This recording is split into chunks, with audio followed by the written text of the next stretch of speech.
The Workers' Party chief, Pritam Singh, has dismissed claims by the ruling PAP that losing key ministers would weaken the country's ability to manage crises. He adds that the government has enough space and depth to tackle the issues of the day, even if all 26 WP candidates are elected into Parliament.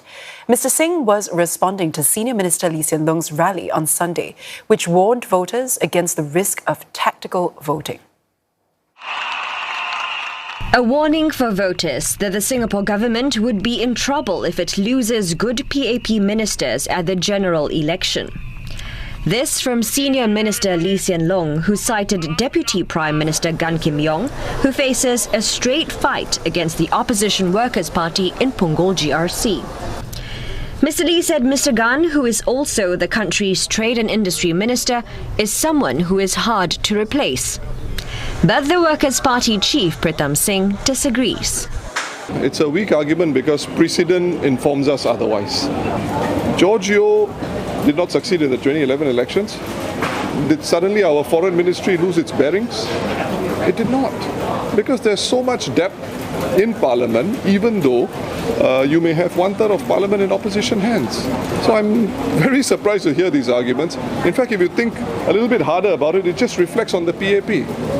Mr. Singh, who is leading the WP into a second election under his charge, said that Singapore's political landscape has evolved, and Singaporeans want diverse, rational voices in Parliament.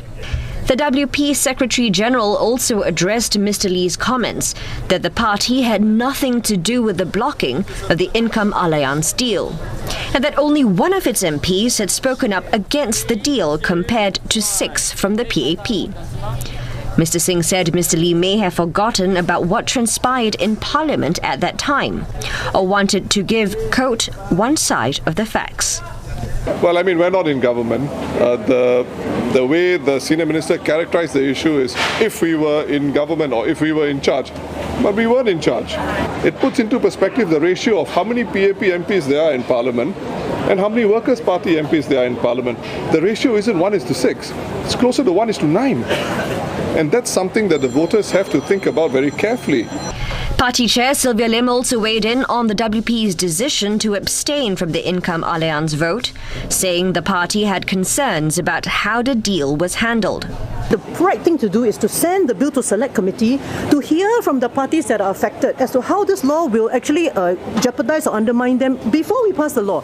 So we had compromised on all these things. So we had to make that point. We didn't oppose the bill, but we had to abstain because we value Parliament as a check on government actions. Ms. Lim also responded to comments made by NTUC Secretary-General and PAP candidate for Jalan Kayu SMC, Ng Chee Meng, who said WP had no plans for areas which they are not incumbents in. She said it does not make sense for contesting teams to make promises to residents without knowing ground realities. I do not know whether in Aljunied, Hougang or Sengkang there have been 5-year plans put up by the PAP teams there, and there's a reason for that, meaning that one can only put up, I would say, credible and feasible 5-year plans if one is actually in office and one gets to understand, first of all, the lay of the land, what is the history behind certain features being approved or not approved. We have to understand what are the funding available to the team to tap on, and also for the town council, what is the financial position. The WP team was campaigning in Tampines GRC, a key battleground where they face a four-cornered fight.